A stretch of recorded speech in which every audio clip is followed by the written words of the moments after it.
In 1870, Nevada was a place of feverish desperation, ignited by the discovery of America's greatest silver deposits. Silver Creek, a settlement born virtually overnight, drew thousands of desperate men seeking fortune. But where lonely men and easy money converged, dark opportunities emerged. The Golden Rose Parlor House promised to be different from the filthy, dangerous brothels of the region. It was pitched as a luxury establishment run by three sisters who offered dignity and safety to their employees. For 8 years, the Golden Rose was considered the most refined and discreet brothel in Silver Creek. The Covington sisters achieved respectful tolerance from the community through their impeccable discretion, charitable contributions, and exemplary public behavior. It was one of the most consolidated businesses in town, operating entirely without the scandals or disturbances that characterized other similar establishments. But in 1878, when the building was finally excavated following a secret investigation, a macabre discovery shocked not only Nevada, but the entire country. Beneath the beautiful ornamental garden and deep in the basement of the elegant house, the remains of 97 young women were found. This is the story of how three sisters, three seemingly respectable women, built an empire of psychological horror, operating what may have been the first documented case of organized serial murder by women in America. A chilling narrative that questions our perception of predators, victims, and human nature in its darkest, most deceitful form. If you're watching from some small town, pause for a moment and leave a comment telling us where you're from. Stories like this may have happened closer to you than you can possibly imagine.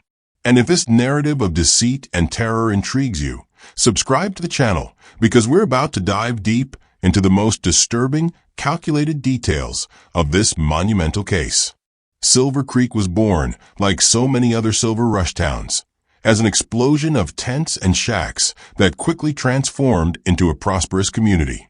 By 1870, the population had jumped from 0 to nearly 1,000 inhabitants in just 2 years.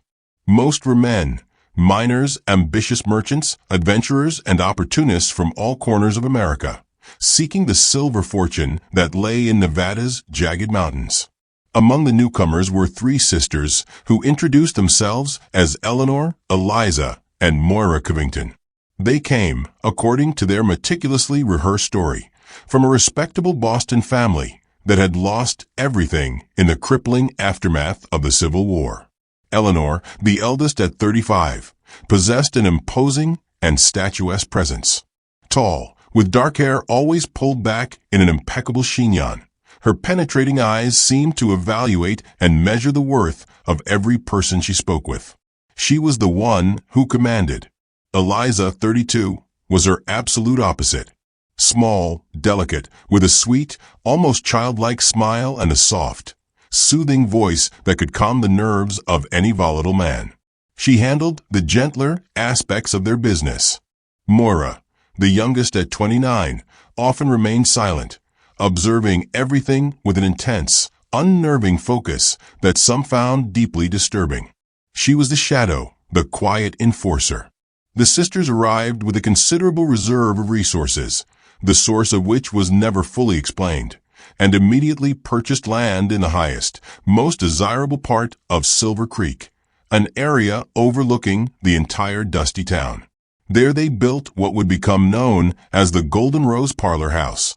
It was a grand 2-story building with refined Victorian architecture, sprawling ornamental gardens, and furniture imported directly from the East Coast.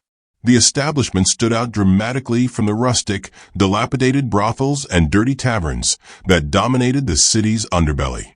What made the Golden Rose truly unique was the Covington sisters' operating philosophy. They didn't hire local women or experienced prostitutes. Instead, they placed deliberately vague advertisements in major city newspapers far from Nevada, offering dignified work as companion ladies for refined men. The ads promised generous salaries, comfortable accommodations, protection from violence, and the opportunity to save money for a better future. Eleanor Covington quickly achieved a unique and respected position in the community.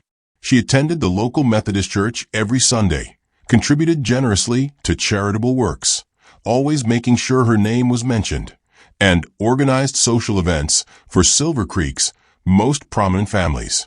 She spoke eloquently about the importance of offering dignified opportunities to women in distress, especially orphans and Civil War widows who had nowhere else to turn.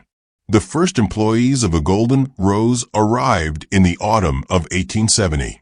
Clara Mitchell, a 19-year-old from Ohio, whose parents had died tragically of tuberculosis. Helen Caldwell, 22, a war widow from Tennessee struggling to survive. Nora O'Brien, 20, an Irish orphan from New York. All of them arrived with small luggage and great hopes, attracted by promises of a new beginning in a safe and respectful environment. The first month seemed to confirm all promises. The young women were well-dressed, well-fed, and appeared satisfied with their conditions. They lived on the second floor of a Golden Rose in individually decorated rooms, furnished with good taste. During the day, they helped maintain the house and received etiquette lessons taught by the gentle Eliza. At night, they kept company with high-paying clients, mine owners, prosperous merchants, and respected businessmen who paid dearly for the establishment's guaranteed sophistication. Reverend Silas Webb of the Methodist Church visited the Golden Rose several times at Eleanor's invitation to offer spiritual guidance to the young women. He later described the environment as surprisingly orderly for an establishment of such a nature. The women seemed well cared for, spoke politely, and showed overwhelming gratitude for the opportunities they received. Reverend Webb only noted that they seemed somewhat reserved, but attributed this to the natural shyness of young women in a new, unfamiliar situation. Dr. Andrew Ashford, Silver Creek's young physician, also visited the Golden Rose regularly for health examinations of the employees. He observed that the women were exceptionally healthy and well-nourished, but noticed something peculiar that nagged at him. They rarely made direct eye contact and responded to his questions almost mechanically, as if they had rigorously rehearsed their answers. When he discreetly questioned Eleanor about this, she explained with a cool smile that she trained the young women to be discreet and absolutely professional, a standard Silver Creek was unaccustomed to. What began to truly intrigue some sharp-eyed residents was a high turnover of employees.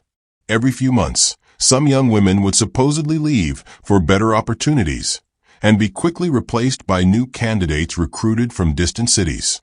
Eleanor's explanation was plausible. Many achieved advantageous marriages or secured jobs in larger cities, thanks to the social and professional skills they developed at the Golden Rose.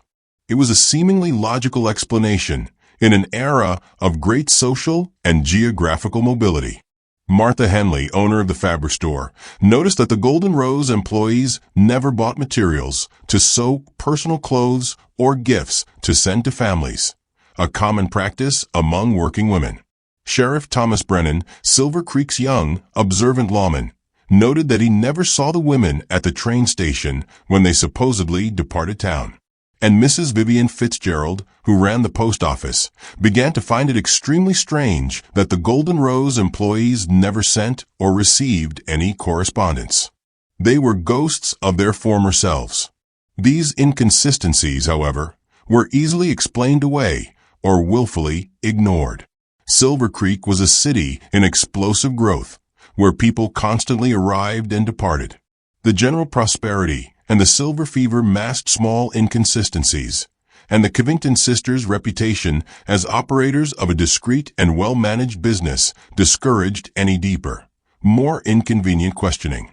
After all, they maintained the most refined establishment of their category, contributed visibly to the community, and meticulously avoided the scandalous disturbances that characterized every other brothel in town. The first genuine sign that something was truly, profoundly wrong came from an unexpected source. In March 1871, a miner named Jake Sullivan sought out Sheriff Brennan with a disturbing, heartfelt story. He had fallen desperately in love with Clara Mitchell and wanted to marry her. When he proposed marriage, Clara accepted with tears in her eyes, but told him she needed permission from the Covington sisters.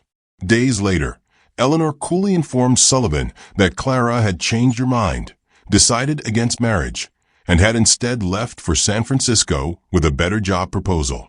Sullivan insisted on seeing Clara one last time to say a final goodbye, but was told she had already left during the early morning hours to avoid unnecessary emotional scenes.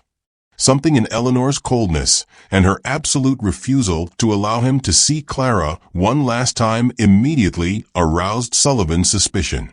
He began asking questions around town, but discovered that no one had seen Clara leave or knew any details about her new opportunity in San Francisco.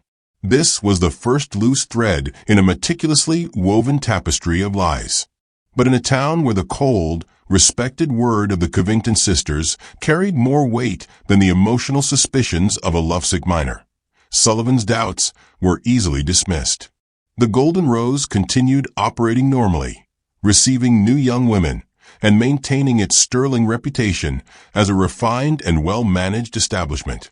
What no one knew was that at that exact moment, Clara Mitchell lay buried in the Golden Rose's beautifully manicured ornamental garden, alongside other young women who had also left for better opportunities. And the Covington sisters were just beginning to perfect a chilling system of psychological predation that would operate seamlessly for 7 more years, tragically claiming 97 young lives in the process. Their clients were influential men who appreciated the location's discretion and sophistication. Revenue was constant, problems non-existent, and reputation solid. But beneath this facade of commercial success, a system of horror was being meticulously constructed. Each employee who arrived full of hope became a piece in a deadly game where the rules were dictated by predators who had transformed hospitality into a trap and benevolence into a mask for the deepest evil. During the following 2 years, the Golden Rose consolidated its position as Silver Creek's most refined and discreet brothel.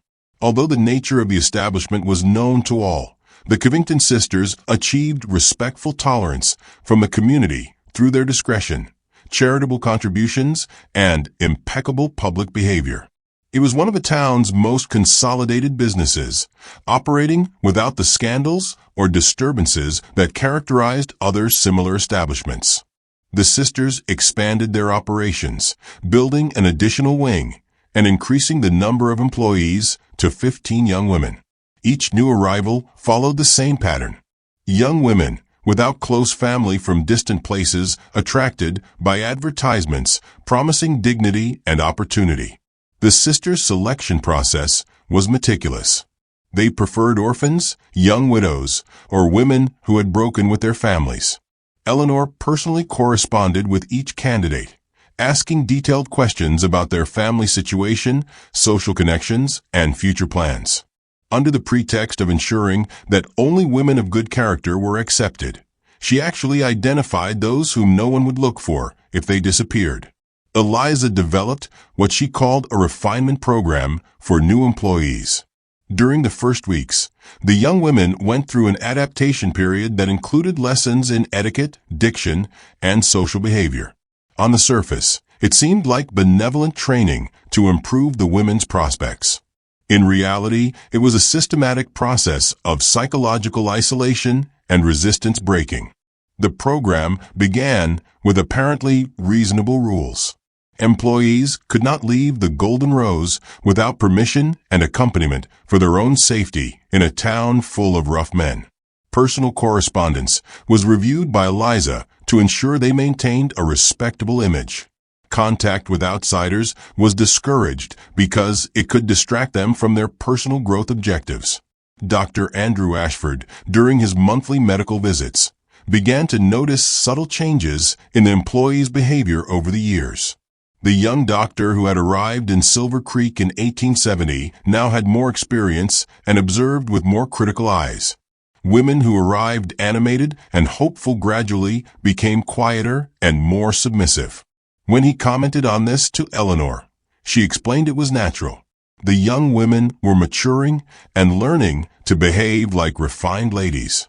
Ashford accepted the explanation, but noted in his personal diary that the women seemed strangely uniform in their mannerisms. The true genius of the Covington sisters' system lay in its gradualness. They didn't break their victims' resistance all at once, but through a slow and almost imperceptible process of psychological erosion. Small freedoms were removed one at a time. Privileges were granted and then withdrawn for minor infractions. The young women were constantly evaluated and compared to each other, creating an environment of competition and insecurity. Maura, the youngest sister, proved particularly skilled at applying psychological punishments. She never shouted or used obvious physical violence. Instead, she used isolation, food deprivation, subtle humiliation, and emotional manipulation. A young woman who questioned a rule might be isolated in her room for days, being told she was reflecting on her ungrateful attitude. Another who showed homesickness might have her letters lost in the mail. The reward system was equally manipulative. Young women who completely adapted to expectations received small luxuries, a new dress, a special dessert, an afternoon of supervised freedom in the gardens. These rewards created emotional dependence and made other employees strive to please the sisters, even if it meant abandoning their own identity. In 1872, a young woman arrived at the Golden Rose who would become central to understanding the Covington sister system. Rebecca Hayes, 21, was the daughter of a Methodist pastor from Indiana who had died in an accident.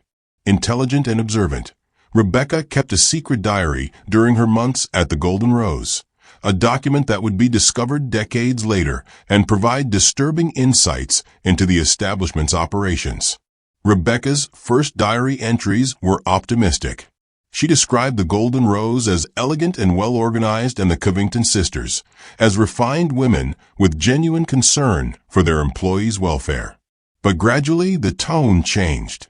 Rebecca began to notice inconsistencies in stories about employees who had left for better opportunities.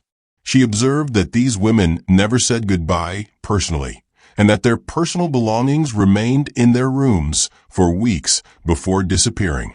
A particularly revealing entry dated September 1872 described a conversation Rebecca overheard between the sisters. Eliza said Mary was becoming problematic, and that perhaps it was time for her to move on.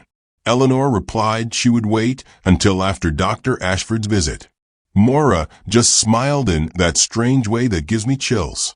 I don't understand why Mary would be problematic. She always seemed one of the most obedient. Rebecca also documented the constant surveillance system at the Golden Rose. The sisters always knew where each employee was and whom they spoke with. Private conversations between the young women were discouraged, and any sign of conspiracy or negative attitude was quickly punished. Employees were encouraged to report inappropriate behavior from each other, creating an atmosphere of mutual distrust. The most sinister aspect of the system was how the sisters identified when an employee was becoming problematic. Signs included asking too many questions about employees who had left, expressing desire to visit family, showing resistance to rules, forming close friendships with other employees, or showing signs of depression or despair. Ironically, both total submission and open resistance could be fatal. In October 1872, Rebecca witnessed something that terrified her. An employee named Catherine Walsh had been isolated in her room for a week for disrespectful attitude. When Rebecca asked about Catherine, Eliza said she had decided to leave during the night to reflect on her choices elsewhere. But Rebecca had heard Catherine crying in her room the night before and knew she had no money or resources to travel. Rebecca's last diary entry, dated November 15, 1872, was desperate. I'm beginning to understand that perhaps none of us will leave here alive. The sisters aren't benefactors, they're predators. But how can I prove it? How can I escape? They control everything. Our money, our correspondence, our movements. If I try to flee and I'm caught, I know I'll be the next to leave for a better opportunity. God help me. I'm trapped in a nightmare, disguised as a dream. Rebecca Hayes disappeared 3 days after this entry. Eleanor informed the other employees that Rebecca had received a marriage proposal from a Denver merchant and left immediately to not miss the opportunity. Her diary was hidden behind a loose board in her room, where it would remain concealed for more than a decade. The Covington sisters system was now fully operational. They had created an environment where vulnerable young women were systematically isolated, psychologically broken, and when they became inconvenient or dangerous, silently eliminated. And the most terrible thing was that all this happened under the facade of a respectable and well-managed business in a community that saw the sisters as competent operators of a discreet establishment. During this period, Dr. Ashford began to notice patterns in the symptoms he observed during his monthly visits. Certain employees developed what he described as deep melancholy, loss of appetite, pallor, apathy, and a strange resignation. He prescribed tonics and recommended rest. Without suspecting, he was documenting the effects of gradual arsenic poisoning that the sisters administered to weaken their victims' resistance. Reverend Silas Webb also noticed changes during his pastoral visits. The older employees seemed to have lost the capacity for genuine personal reflection, responding to spiritual questions with rehearsed and empty phrases.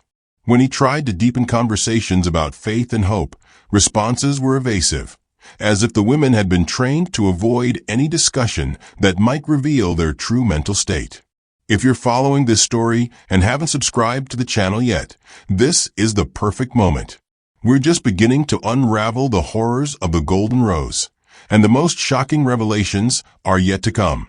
Between 1873 and 1878, the Golden Rose reached its operational peak. The Covington sisters had perfected their system to the point of eliminating virtually any risk of discovery. Employee turnover was explained as natural progression. Young women who grew professionally and left for better opportunities.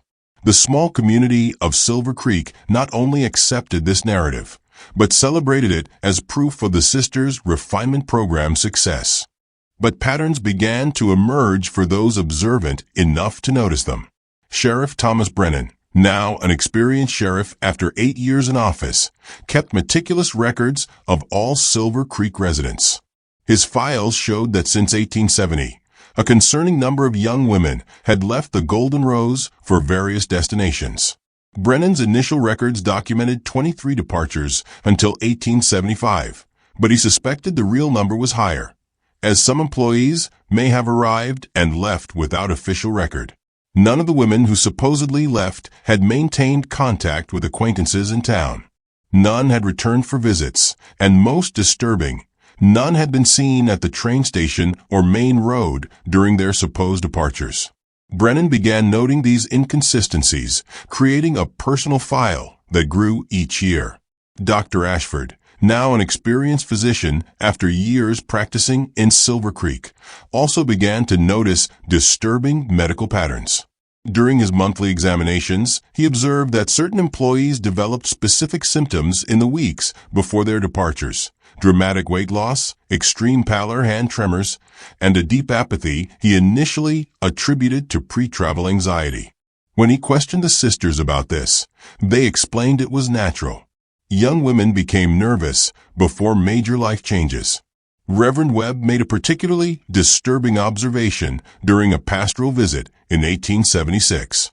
He noticed that the Golden Rose's older employees seemed to have developed a disturbing spiritual uniformity.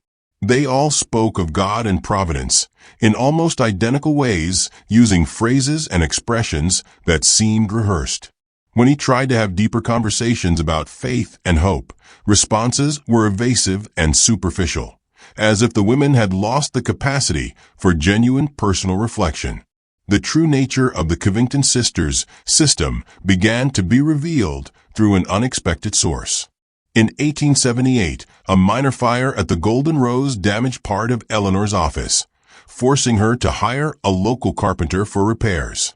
James Morrison, a skilled craftsman, discovered during the work a collection of documents that Eleanor had tried to hastily hide. Morrison was a simple but literate man. The documents he found left him deeply disturbed. They were detailed files on each employee who had passed through the Golden Rose, containing information far beyond what would be necessary for a normal commercial establishment. Each file included detailed psychological evaluations, complete family history, identified emotional vulnerabilities, and most sinisterly, notes on resistance levels and problem potential. A typical file referring to a young woman named Helen Porter contained observations like orphan since age 14, no known relatives, submissive personality but tendency toward melancholy, responds well to approval but shows excessive attachment to other employees. Risk medium, monitors social interactions. The file ended with a notation in red ink, resolved. November 1877. Morrison found files on dozens of women who had supposedly left the Golden Rose. All ended with the same red ink notation, resolved, followed by a date. The dates corresponded exactly to periods when employees had supposedly left Silver Creek for better opportunities. Even more disturbing were documents detailing what the sisters called the transition protocol. It was a meticulous manual describing how to identify employees becoming unsuitable for the environment, how to gradually isolate them from others, how to prepare convincing explanations for their departures, and how to finalize the transition without arousing suspicion. The protocol revealed the Covington sisters' calculating coldness. They had categorized their victims into psychological types and developed specific strategies for each category. Melancholic types were isolated until they developed severe depression, at which point their sudden departure seemed like desperate flight.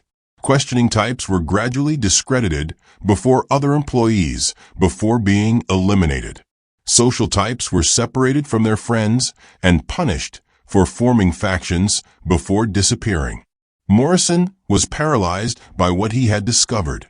He understood he was looking at evidence of multiple murders, but also knew no one would believe him against the word of the Covington sisters, who operated one of Silver Creek's most consolidated businesses.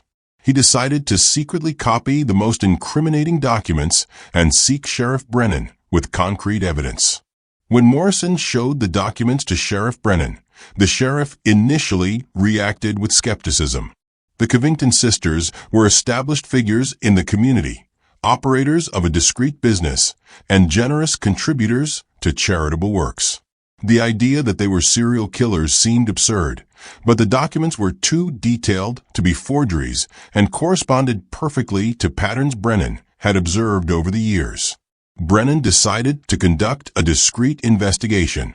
He began verifying stories about employee departures, sending telegraphs to major cities connected to the telegraph network, and investigating whether any of the women had actually reached the mentioned destinations.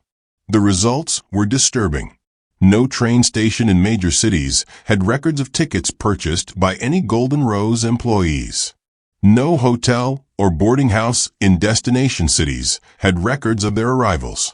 Brennan's investigation also revealed inconsistencies in the sisters' own stories. Eleanor had given different versions about various employees' destinations when questioned at different times. Eliza had mentioned thank you letters from former employees, but could never produce these letters when requested. Maura, when questioned directly, frequently claimed not to remember details about specific employees. The decisive moment came when Brennan discovered Rebecca Hayes's diary.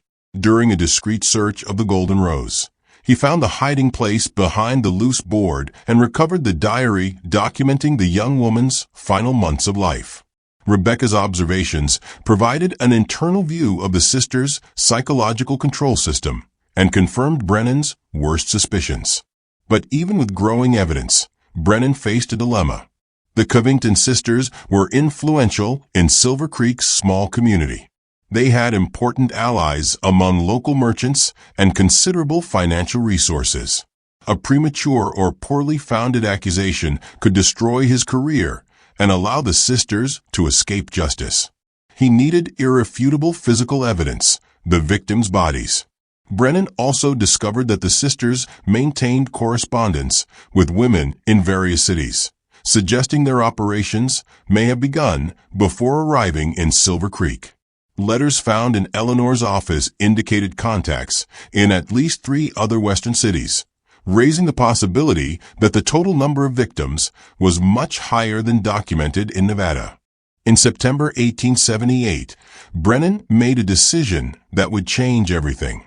He obtained a search warrant based on the documentary evidence and organized a systematic excavation of the Golden Rose Gardens. What he found confirmed his worst fears and shocked even experienced investigators.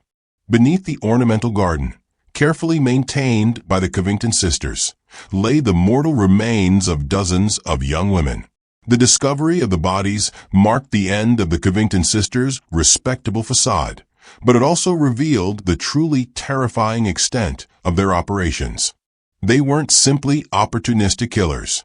They were systematic predators who had transformed murder into an efficient commercial operation, operating under the protection of social respectability and community trust. The excavation of the Golden Rose Gardens began at dawn on September 23, 1878. Sheriff Brennan had assembled a team of 6 trusted men, including Dr. Ashford, to examine the mortal remains and Reverend Webb to offer prayers for the victims. What they discovered in the first hours of excavation exceeded their worst expectations and revealed the true extent of the horrors perpetrated by the Covington sisters. The first bodies were found at just 2 meters deep, buried in shallow graves beneath the ornamental rose bushes that gave the establishment its name. Dr. Ashford, based on symptoms he had observed in life and the condition of the mortal remains, determined the victims had died by strangulation or poisoning. Even more disturbing, many bodies were found with small personal objects, necklaces with engraved names, family rings, brooches, and religious medals that the victims had brought from their previous lives. As excavation continued, a macabre pattern emerged.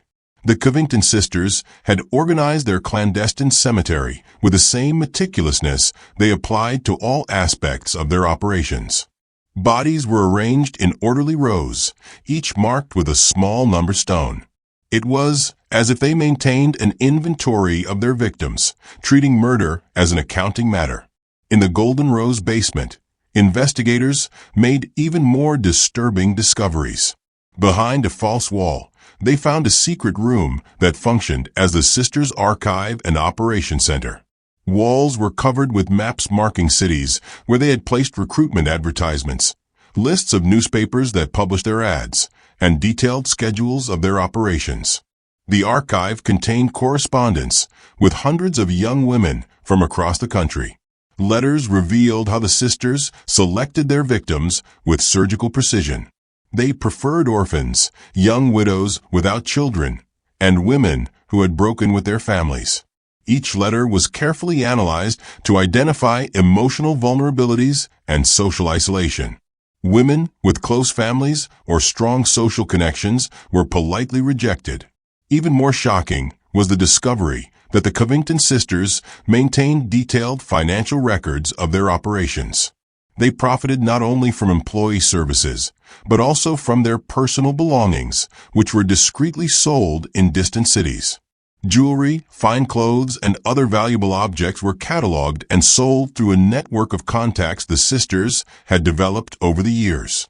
Dr. Ashford made a medical discovery that revealed another sinister aspect of the operations.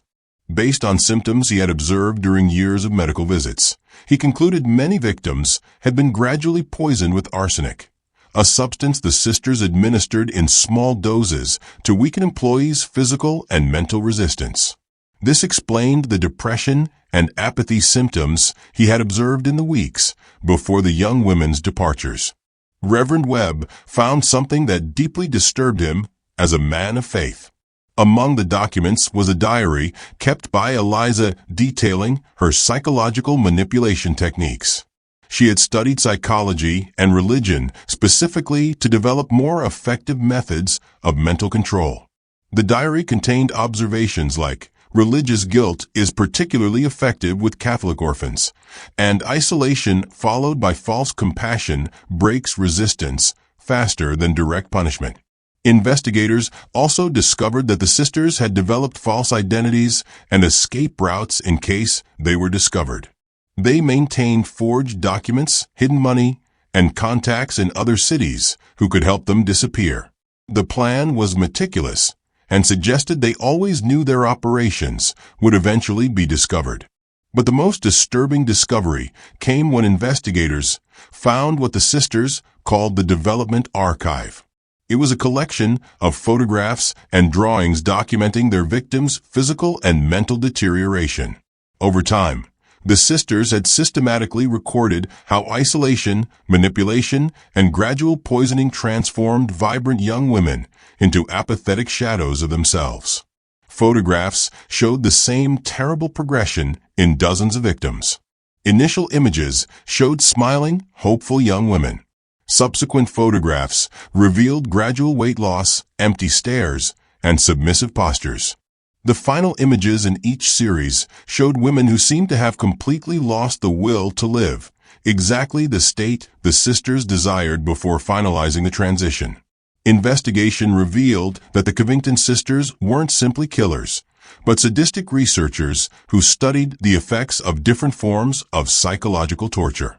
They experimented with isolation techniques, sensory deprivation, emotional manipulation, and behavioral conditioning. Each victim was an experiment, each death a research conclusion. Among the most shocking documents was correspondence revealing that the sisters had operated similar schemes in at least 3 other cities before arriving in Silver Creek. Letters from associates in Colorado, California, and Oregon suggested a network of operations that may have resulted in hundreds of deaths over a decade. When news of the discovery spread through small Silver Creek, the community's reaction was shock and denial. Many residents refused to believe that the operators of the town's best-managed establishment were capable of such horrors. Some suggested the bodies belonged to prostitutes who had died of disease or accidents. Others claimed evidence had been planted by the sisters' enemies, but the evidence was irrefutable. Detailed records, numbered bodies, victims' personal objects. Everything confirmed that the Covington sisters had operated a serial murder system for 8 years, eliminating any employee who became inconvenient or dangerous to their operations. The final count was devastating. 97 bodies were found in the Golden Rose Gardens and basement. 97 young women who had come to Silver Creek seeking a better life and found only death at the hands of predators disguised as benefactors. It was one of the most extensive serial murder cases ever documented in America, perpetrated by women's society considered incapable of such violence. Dr. Andrew Ashford, examining the mortal remains, discovered evidence that some victims had tried to resist or escape. Broken bones indicated physical violence when psychological control failed. Wrist marks suggested some women had been tied up. The most disturbing discovery was a skeleton found in a position suggesting the victim had been buried alive. Reverend Silas Webb, cataloging personal objects found with bodies, discovered never-sent letters hidden in small boxes buried with some victims. These letters, written in the young women's final moments of life, contained desperate pleas for help and confessions of terror. One letter written by a young woman named Margaret Sullivan said, "If anyone finds this, know that the Covington sisters are demons disguised as angels. They kill us slowly, stealing our souls before taking our lives." But when investigators went to arrest the Covington sisters, they discovered they had disappeared. The Golden Rose was empty, abandoned, as if its owners had simply evaporated. The hunt for America's most wanted killers was just beginning. The discovery that the Covington sisters had fled triggered the largest manhunt in Nevada's history up to that point. Sheriff Brennan immediately sent telegrams to authorities in major cities connected to the telegraph network, providing detailed descriptions of the 3 women and warning of their extreme danger. But the sisters had planned their escape with the same meticulousness they applied to their murders, and seemed to have disappeared completely. Investigation of the escape revealed that the sisters had begun preparing to flee weeks before the body's discovery. Local residents reported unusual nighttime activity at the Golden Rose, with wagons arriving and departing during early morning hours. The local bank confirmed that Eleanor had withdrawn large amounts of money in previous weeks, claiming she was investing in establishment improvements. Dr. Ashford made a disturbing discovery when examining the sisters' abandoned rooms. Eliza had left behind a personal diary revealing even darker aspects of her personality. Entries showed she viewed her victims not as human beings, but as specimens for her psychological experiments. One particularly shocking entry read, "Sarah demonstrated exceptional resistance to isolation. I increased arsenic dosage and observed accelerated deterioration.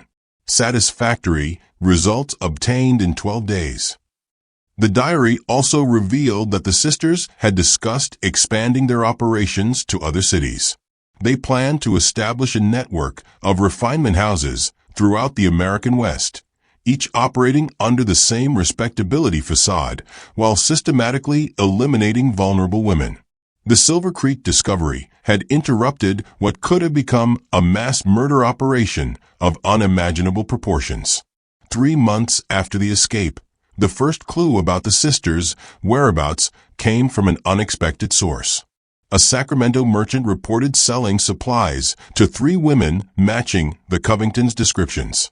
They had bought provisions for a long journey and asked about routes to Mexico.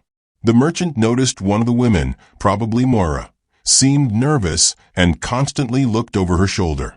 The clue led investigators to a boarding house in Stockton, California, where the sisters had stayed for a week using false names. The boarding house owner, Mrs. Catherine Mills, described the 3 guests as refined women, but with something disturbing in their gazes. She noticed they never went out together and seemed to be constantly watching each other, as if they didn't completely trust one another. Mrs. Mills made an observation that would prove prophetic. The youngest of the 3 seemed terrified of the other 2. She cried at night, and I heard her murmuring desperate prayers. When they left, she found a note hidden under the mattress that said only, "God, forgive me for everything I've done." The sisters' trail led investigators through California toward the Mexican border, following a more logical route: Sacramento, Stockton, Fresno, Los Angeles, and finally toward the border. They had left a trail of small clues, hotel records, supply purchases, witness sightings. But they always remained a few days ahead of their pursuers, as if they had information about the investigation's movements. In January 1879, the hunt came to a dramatic and unexpected end near the border town of Tijuana. Mexican authorities found the bodies of 2 women matching Eleanor and Eliza Covington's descriptions. They had been shot to death, apparently during a violent argument. Near the bodies was a 3rd woman, seriously wounded, but still alive, Maura Covington. Maura was taken to a hospital in San Diego, where she remained under police guard while recovering from her injuries. During her convalescence period, she made confessions revealing even more disturbing details about the Golden Rose operations. According to Maura, the murder system had been entirely conceived by Eleanor, who possessed a cold, calculating intelligence that impressed even her sisters. Eliza, Maura revealed, was the trio's true sadist. She obtained genuine pleasure from victims' psychological suffering and often prolonged the breaking process far beyond what was necessary for their operations. Maura claimed she herself had been coerced into participating in the murders through blackmail and threats from her older sisters. Maura's confessions revealed that the sisters had begun their criminal activities long before arriving in Silver Creek. They had operated similar schemes, though on a smaller scale, in at least 3 other cities. The total number of victims could be much higher than the 97 found in Nevada. Maura also revealed the motive for the fatal argument that resulted in her sisters' deaths. Eleanor and Eliza planned to continue their operations in Mexico, establishing a new refinement house in a city where authorities could be easily corrupted. Moira, tormented by guilt and fear, had threatened to surrender to American authorities. The argument escalated to violence when Eleanor tried to kill Moira to permanently silence her. During the shootout, Moira managed to kill her two sisters in self-defense, but was seriously wounded in the process. She claimed her last thoughts before losing consciousness were of relief. Finally, the nightmare had ended. Moira also revealed details about how the sisters had developed their methods over the years. They had started with only 1 or 2 deaths per year in their previous operations, but gradually increased the scale as they perfected their techniques. In Silver Creek, they had achieved what Eleanor called maximum operational efficiency, eliminating an average of 12 victims per year without arousing suspicion. Moira Covington's trial in 1879 was one of the most sensational in California's history. Due to the nature of crimes having occurred in Nevada, she was extradited to face justice in the state where the murders happened. The trial in Carson City attracted national attention with journalists from across the country covering the case of the repentant killer sister. Moira was charged with complicity in 97 murders, but her defense argued she had been coerced and manipulated by her older sisters. Witnesses described Moira as the most reluctant of the trio, often seen crying after murders. Her lawyer presented evidence that she had tried to save some victims, discreetly warning them of danger, though unsuccessfully. During the trial, Moira provided horrifying details about the sisters' methods. She described how Eleanor had developed a scoring system to evaluate the risk each employee represented. Women who asked too many questions, showed signs of resistance, or formed strong emotional bonds with other employees received high scores and were marked for elimination. Eliza, according to Moira, had created what she called the farewell protocol, a 3-week process that psychologically prepared victims for death. The protocol included gradual isolation, reduced feeding, administration of arsenic in increasing doses, and emotional manipulation to induce despair. The goal was to make victims completely lose the will to live before being killed. The most disturbing aspect revealed during the trial was that the sisters maintained detailed records not only of their victims, but also of their murder techniques.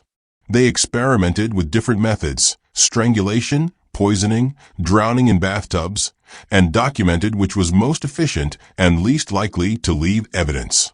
Moira also revealed that the sisters had developed a network of contacts in various cities who helped them dispose of evidence and establish alibis. Some of these contacts were other criminals, but others were respectable citizens who had been blackmailed or corrupted. Discovery of this network led to several additional arrests in 3 states. The jury, after deliberating for 3 days, reached a complex verdict. Moira was found guilty of complicity in murder, but received a relatively light sentence of 25 years in prison due to mitigating circumstances and her cooperation with authorities. The judge declared that while she was guilty of participating in the crimes, there was sufficient evidence that she was also, in a sense, a victim of her older sisters. Moira served 18 years before being released for good behavior in 1897. During her imprisonment, she became a devout Christian and worked as a nurse in the prison infirmary. Guards and other prisoners described her as a genuinely repentant woman who dedicated each day to penance for her crimes. After her release, Moira Covington completely disappeared from public life. Official records indicate she legally changed her name to Margaret Evans and moved to a small rural town in Oregon. Rumors suggested she had become a nun in a remote convent, dedicating the rest of her life to caring for orphans and women in distress. Other accounts claimed she had established herself as a teacher in a rural school, where she was known for her special kindness to children who had lost their parents. Regardless of which version was true, all accounts agreed she lived as a recluse, tormented by guilt until her natural death in 1923. The Golden Rose was demolished in 1885, 7 years after the body's discovery. Silver Creek never completely recovered from the scandal. Population decreased dramatically as families moved away, embarrassed by having been deceived by the Covington sisters. Many businesses closed, and silver mining itself went into decline in the region. The site where the establishment stood remained empty for decades, considered cursed by local residents. Several attempts to build new structures on the land failed due to strange accidents and workers' refusal to continue projects. Eventually, the area was transformed into a small memorial park. The 97 victims of the Covington sisters were buried in a special cemetery built with donations from the community and people across the country who were shocked by the case. Each grave received a headstone with the victim's name and the inscription, "Lost but not forgotten." The cemetery became a pilgrimage site for families who had lost daughters under mysterious circumstances, many hoping to find answers that would never come. The Covington sisters' case established important precedents in criminal investigation and understanding of serial killers. It was one of the first documented cases of women operating as systematic predators, challenging social perceptions about gender and violence. It also demonstrated how social respectability and community position could be used as disguise for the most heinous crimes. Investigation led to significant changes in laws about entertainment establishments and protection of vulnerable women. New regulations required more detailed employee records, regular inspections by authorities, and communication systems, so women could maintain contact with their families. Dr. Ashford, deeply affected by his involuntary participation in the crimes, dedicated the rest of his career to studying poisoning and developed some of the first protocols for detecting arsenic in living patients. His work saved countless lives and established foundations for modern forensic toxicology. Reverend Webb left Silver Creek's Methodist Church and became an advocate for women's rights, traveling the country to speak about dangers vulnerable women faced and the need for social protection. He established several shelters for women in distress, always with rigorous supervision systems to prevent predators from infiltrating. But perhaps the case's most disturbing legacy is the question it raises about how many other similar operations may have existed without ever being discovered. In an era of great social mobility and limited communication, how many young women disappeared under similar circumstances?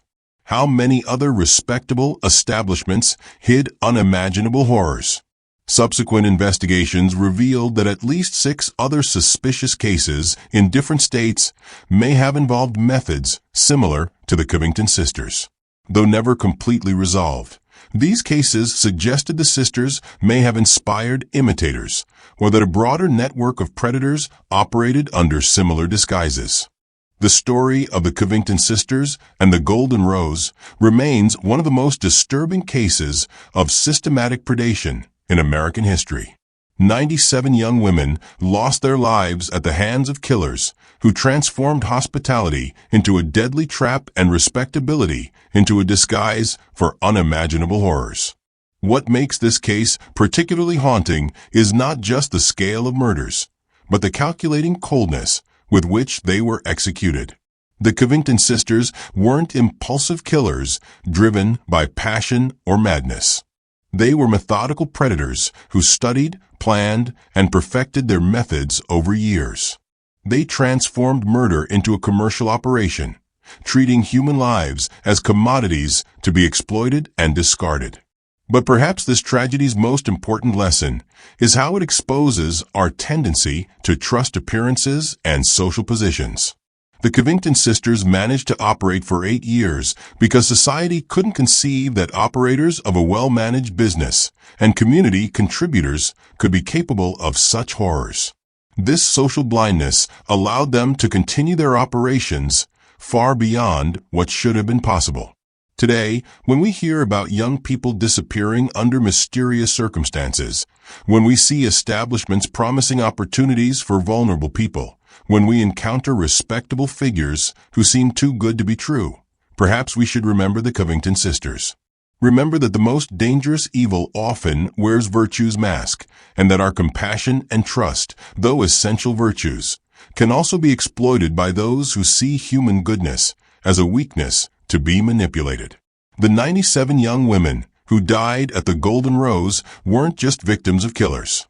They were victims of a social system that failed to protect the vulnerable and allowed predators to operate under respectability's protection. Their deaths remind us that constant vigilance and protection of the most vulnerable aren't just legal responsibilities, but moral imperatives every society must embrace. The cemetery where victims were buried still exists today. Though Silver Creek became a ghost town decades after the scandal, headstones worn by time and Nevada desert weather still bear the names of young women who came west seeking dreams and found only nightmares. Occasional visitors report a deep sadness that permeates the place, as if the air itself still carries echoes of prematurely interrupted lives. Modern criminological studies classify the Covington sisters as one of the first documented cases of organizational serial killers, predators who transform murder into a systematic operation with both psychological and financial motivations. Their case is studied in police academies and criminal psychology courses as an example of how predators can use respectable social institutions as camouflage for criminal activities. But beyond academic interest, the Golden Rose story remains a haunted reminder that the deepest horror often arises not from obvious monsters, but from people who manage to hide their true nature behind warm smiles, tempting promises, and impeccable reputations. It's a story that forces us to question our own perceptions about good and evil, about trust and suspicion, about human nature in its darkest manifestations. And perhaps somewhere in the vast expanses of the American West, buried secrets still wait to be discovered. Other respectable houses with well-tended gardens. Other establishments promising opportunities for the desperate. Other predators who learn from the Covington sisters that the best camouflage for evil is the appearance of good. The Covington sisters' story ends, but the questions it raises remain eternally relevant. How do we protect the vulnerable? How do we identify disguised predators? And how do we ensure tragedies like the Golden Rose never repeat in the silent darkness of social respectability? These are questions each generation must answer anew, because the price of forgetting can be measured in lost young lives and dreams buried in ornamental gardens that hide unimaginable horrors. Did this story make you question how many predators might be hiding behind respectable facades today? Share your thoughts in the comments. Leave your like if the case impacted you, and subscribe for more disturbing psychological mysteries.